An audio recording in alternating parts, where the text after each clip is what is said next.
in couples therapy, it's so easy for couples to just point that finger, you, to blame.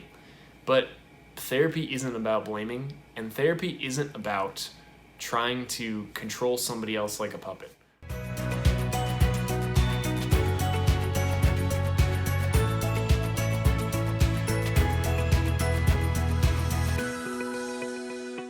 Hello everybody, my name is Adam Cross, and I am a licensed marriage and family therapist in Southern California.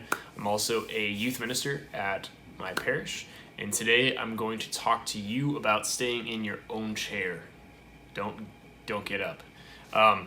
So today what I'm talking about is primarily with couples in couples therapy, but applies to a lot of other things. So this idea that when a couple comes into the room for therapy, that they are sitting in a chair, or in my case, couches. But oftentimes, couples want to get out of their own chair and they want to sit in the spouse's chair. And what I mean by that is couples come in with agendas. They come in and the husband wants the wife to change certain things, the wife wants the husband to change certain things, and so they come in with like a laundry list. Like, well, my husband needs to work on this, my wife needs to work on this, and that's kind of their goals coming into therapy. But the thing about therapy is that it's a great reminder that you cannot make anybody else change. You cannot force someone to change, right? You can't. The only person that you can control, the only person that you can make changes in their lives is your own, right? You can only change you, right? You can't force somebody else. That is a really big concept to grasp in therapy.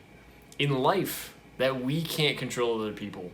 The only person that we have any say over is ourselves. Really, when it comes down to our behavior and our actions and our thoughts. So in couples therapy, it's so easy for couples to just point that finger, you, to blame. But therapy isn't about blaming, and therapy isn't about trying to control somebody else like a puppet. Therapy is understanding why we do what we do, building that relationships with ourselves, exploring our own thoughts and feelings. And in a couple's context, in a marriage, it's understanding why we do and then communicating that and living that out with someone that we love. So couples therapy involves staying in our own chair. And marriage involves staying in our own chair.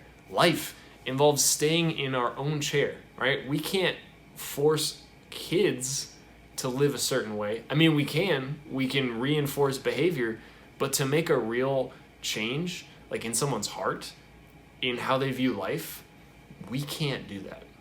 But we can begin to do that for ourselves.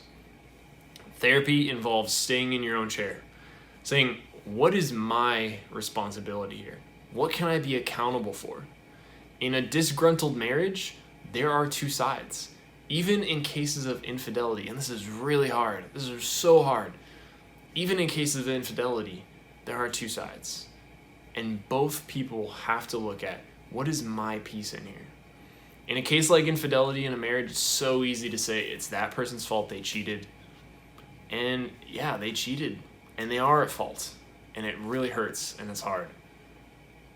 But each person has to stay in their own chair.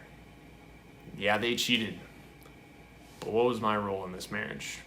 Yeah, they did this, or they really are struggling in this area, but what's my role? How can I grow? Because the longer we spend just pointing fingers and saying they did this, they're doing this, they're not doing this, nothing changes. But the time we spend saying, what's going on with me? Where am I at? What can I do to make this better? Things begin to change. To get something new, we have to give something new. To want something that's different, we have to try something that's different. And that means staying in our own chair and looking at what we can change. The beauty about couples therapy is if two people are in a room, there is some part of them that wants this marriage to work. And as a therapist, I am extremely pro-marriage, right? I want this marriage to work. And so this foundation in therapy means that both people, on some level, want things to get better.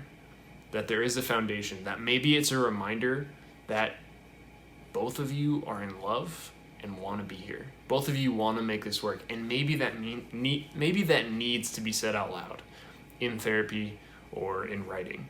And so that foundation in therapy is nice to have. It's that foundation built on hope and trust in the other person when things are kind of messy.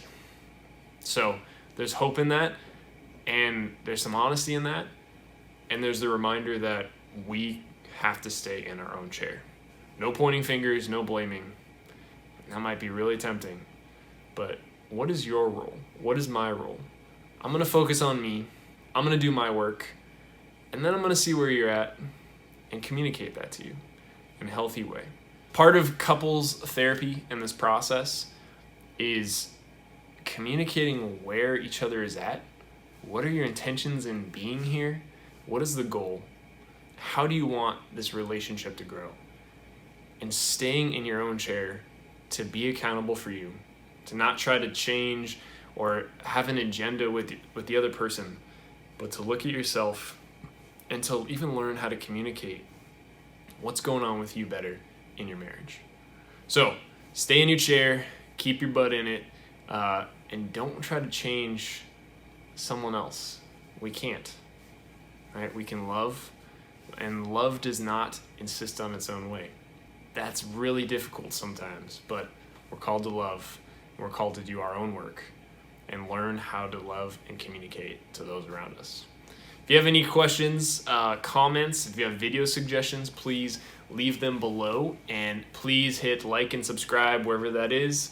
Feel free to shoot me an email, and may God bless you. Thanks for watching.